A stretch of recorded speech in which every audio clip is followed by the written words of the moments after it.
Hi there. As you guys know, I normally make content about Ligand discovery and psychedelics in general, or topics surrounding psychedelic drugs. In this video, I'll be focusing on something completely different but involved in the drug discovery process. I'll be talking about SARMs, or Selective Androgen Receptor Modulators. These are talked about a lot in the weightlifting community as they are able to be used to accumulate large amounts of muscle mass. However, I'm looking at this more from a therapeutic standpoint, from the fact that SARMs can actually be quite useful in drug discovery for muscle wasting disease, or diseases that cause people to have high amounts of muscle atrophy. SARMs are actually There's one clear distinction between SARMs and anabolic steroids. SARMs bind specifically to skeletal androgen receptors, so they're more specified, versus steroids bind to any androgen receptor in the body, including skeletal. So SARMs only bind to skeletal androgen receptors versus steroids, which bind to all androgen receptors. And I'm not going to take a standpoint on whether or not I think SARMs are good or bad in terms of weightlifting. I know nothing about that sort of area. That's not my area at all. I'll be looking at this purely from a drug discovery process of how we can use drug discovery to discover SARMs. And like I said, from the standpoint of their medical utility in diseases that cause muscle atrophy, which can be deadly. Too much muscle atrophy can eventually, unfortunately, lead to insane health complications, as you guys could imagine. But anyways, where we usually start in my videos is what types of protein databank files do we want to use as our targets. And also, we would want to look at what are the existing SARMs on the market. Let's actually start with the protein databank side of this. So if I go to protein databank and I can type in either androgen receptor, A-N-D-R-O-G-N, androgen receptor. The cool part about this project like this is there are lots of androgen receptors available on the PDB. There's a ton of them. There's a lot. But because we're trying to develop a SARM, we actually are not going to use any of these. We're going to use a special smaller unit. So for example, this androgen receptor is about 900 amino acids. It's pretty decent big protein. It's about 2 times as big as a G protein coupled receptor, these androgen receptors. But if we search SARM, a selective androgen receptor modulator, we get some PDB files, and we're actually going to use this one, 5CJ6 from the protein databank. This is the PDB file that I'm going to be using. There are a few available. As usual, I like to scour the crystal structure paper to see which one's appropriate for my project, and this is the one that I'm choosing to use for my project. Okay. It's important to notice that this crystal structure is not the full androgen receptor. Okay. It's a crystal structure of a selective androgen receptor modulator bound to the ligand binding domain of the human androgen receptor. So notice how it's the ligand binding domain of the human androgen receptor. So it's the domain that a ligand would bind to versus the whole receptor, which we don't even need for a project like this, which I think is super cool. We don't need the full receptor. We can just use a portion of that receptor which binds the SARM to it. So if I go to Maestro, okay, I can show you guys my project table. I've actually already uploaded, for my last series of videos, you guys should be comfortable knowing how to upload PDB files. As of right now, I have not gone through the process of sort of preparing the ligand for docking with both UniProt and Swiss model, because we're going to be kind of talking about a few things for consideration in this video. So in my workspace, I've loaded in 5CJ6, which is over here in my I always like to keep my workspace. I have dual monitors, which makes my life a lot easier, so I can separate out these things. Okay, so this is the crystal structure. I at least went in and kind of just did some minimization to it to get it a little bit prepared for ligand docking. This is much different from AG protein coupled receptor. I don't actually really know a lot about the biology of these specific receptors. Not my area of expertise, but you know what I'm pretty okay at is knowing how to do ligand discovery. So all we really need to worry about is the ligand, okay, inside the binding pocket of the crystal structure. This is a minimized structure. I actually do quickly want to show you guys the straight up structure from the PDB, which is this file here. Something really important to notice about this structure from the PDB file, these red things, these are water molecules. GPCRs typically do not have a lot of water molecules because they're hydrophobic. They're embedded in lipid membranes, which are generally hydrophobic lipids, versus this is not inside of a plasma membrane. Receptors that are not inside of plasma membranes, I'll say generally do have a lot of water molecules in them. This one has a ton of water molecules in it. But if you'll notice inside the binding pocket, there really aren't that many water molecules.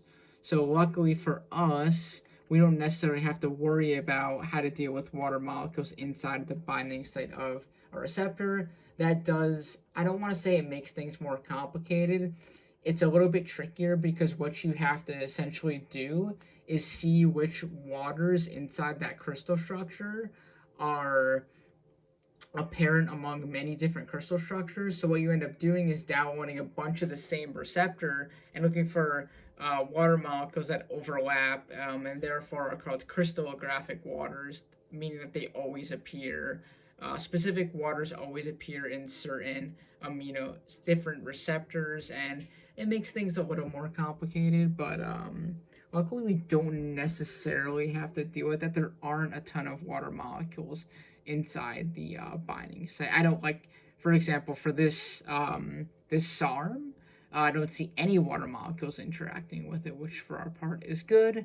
But I do see some general, there's a pi stack right here with phenylalanine 764 and this aromatic ring right here. Okay, that's something very apparent. If we go to the minimized structure, we see that same aromatic stack with phenylalanine 764. This would probably, even though it's in orange, mean that there's some atomic overlap. If you redocked this and read the crystal structure paper, I'd imagine there's a hydrogen bond here with 3 and 877 with this hydrogen. Between this hydrogen and this oxygen, that's probably a hydrogen bond with that amino acid residue. Okay. So what I did was next, kind of what I want to talk about is I went to Google and I just searched what are the most common SARMs, and I found a page with 7 of the most common SARMs. I can kind of pull that up for you guys quick if you're curious. 7 best SARMs for bodybuilding. I don't necessarily care what these SARMs are for. I just want to know that they're molecules that people generally use. And funny enough, if you click on some of these entries, it brings you to a page where you can buy some of these compounds. I don't know what the regulation among these kinds of compounds are. I know they're common in bodybuilding. I don't know how regulated these are. I don't know how much I trust buying a random. It's kind of like buying research chemicals, right? You're trusting that the compound you buy is being synthesized in a somewhat pure way, and I don't know what to make. It reminds me of buying like a research chemical from some sort of RC website. I don't know what the regulation is, but I just went to Google and I searched what are the most common SARMs that people use, because I want to get a general idea of when we scour zinc for searching for molecules, what types of pharmacokinetic and pharmacodynamic properties do we want for the ligands we search for. So I took all 7 of these, plus the co-crystallized ligand inside of the crystal structure that we looked at, and I built them in Spartan, which I don't have to get too much into. If you guys have watched a lot of my series before, you guys will know how to build molecules in Spartan. And lo and behold, I built them all right here. 1, 2, 3, 4, 5, 6, 7 of them. I also put in the co-crystallized ligand right here. I first ran Lig Prep to make sure the protonation state of the molecules is correct, and these are the Lig Prep outputs. This oxygen loses a proton at physiological pH. This was an NH2 in the structure, but it picked up a proton at physiological pH. This is another SARM. This has a neutral no charge at physiological pH, also neutral. This one also looks like a neutral molecule. This has a cholesterol backbone, which also is very structure related to steroid, the general structure of a steroid, funny enough. And that kind of makes sense. It's a SARM, it's also structurally, probably. That's funny.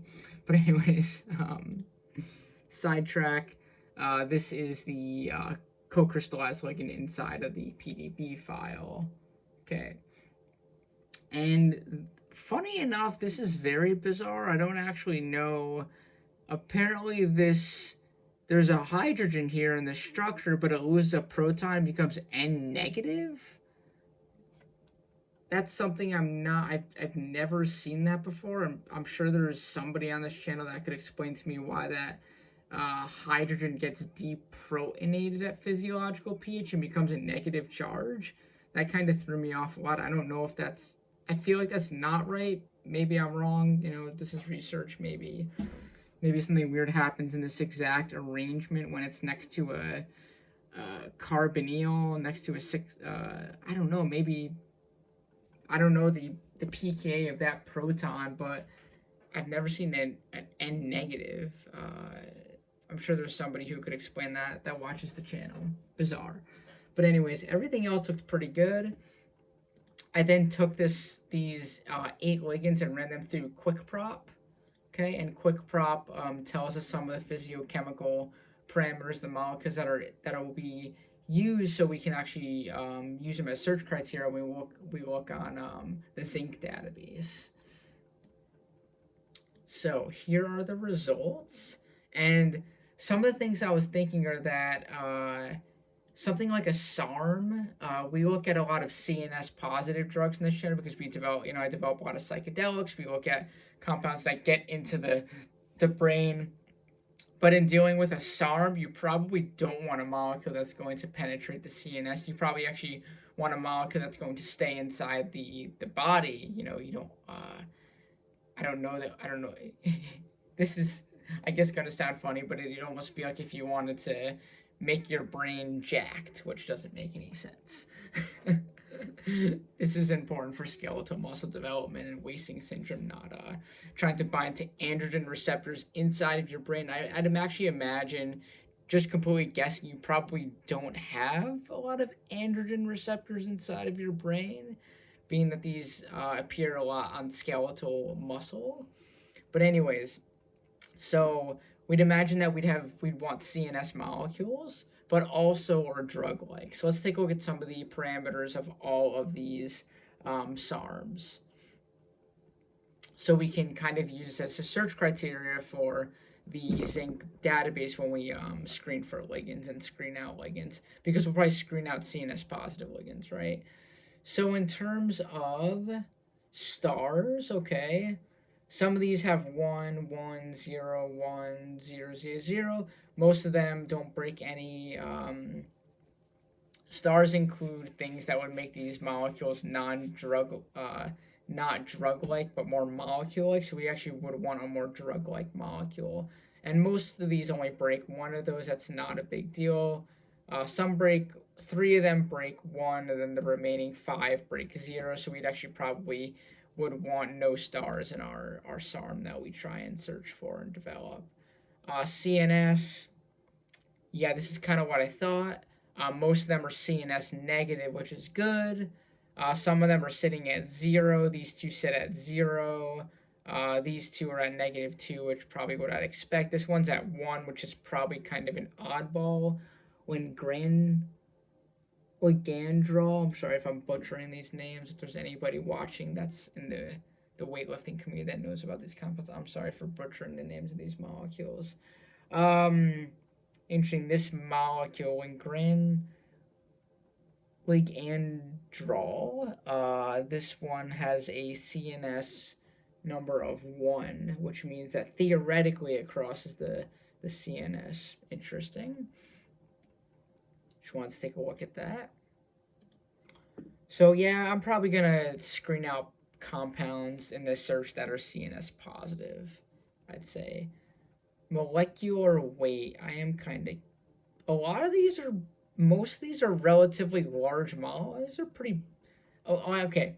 A small molecule is something that's generally under 500 AMU, but some of these are pretty close or break 500 AMU. 441, 450, 534. This is the co-crystallized ligand. I know it's only 216 AMU. So yeah, we could, in our search criteria, we could probably choose things that are, I'll probably choose 500 and less. 500 to about 200. The co-crystallized ligand's tiny, that SARM. Let's see what else we want to look at. Octanol water is not a huge deal we don't necessarily have to worry about that because we're looking at Lipinski's rules later anyways, and that's pretty inclusive. But octanol and water, one of these is 6 point, that seems really high. Cardarenine, just want to look at this one. Interesting. Okay. Just curious sometimes to scan through a structure. Human oral, okay, percent oral absorption is probably good. A good thing to look at. 82, 92, 53, that's pretty low. 100, 81, 73, 190. So most of these are pretty well absorbed. So I'd probably, the outlier, I guess, is this 53%.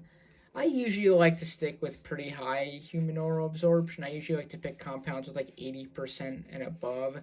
I think in the last series I used 78% because that was the oral absorption of psilocin. I'll probably use something like 80% in this sort of series. I'm always curious about rule of 5. Most of these, yeah, they don't break any Lipinski rule, so we'll probably screen out any compounds that break a Lipinski rule. Probably throw away these ones. Rule of 3, the Georgeson rule of 3. There's a bunch of compounds that break 1, but we'll probably stick with the Lipinski definition and not really the Georgeson rule of 3. And with that being said, next time we'll probably go to the zinc database and select all of our molecules and kind of go from there. And I'm sort of doing this video, I think, to show you guys that ligand discovery and the way that I do it is applicable to any protein target, not just like psychedelics, CB1, CB2, serotonin receptors, 2A. If you have an interest that's, ligand discovery of some other random receptor, you can apply all of these strategies that I've been talking about in the past video series and this one to whatever you're interested in. And, being that I'm sure most of the people are interested more on the psychedelic side, that's totally okay too. I just want to show people that this workflow is applicable to any protein target. And with that being said, I hope you guys enjoyed this video about SARMs.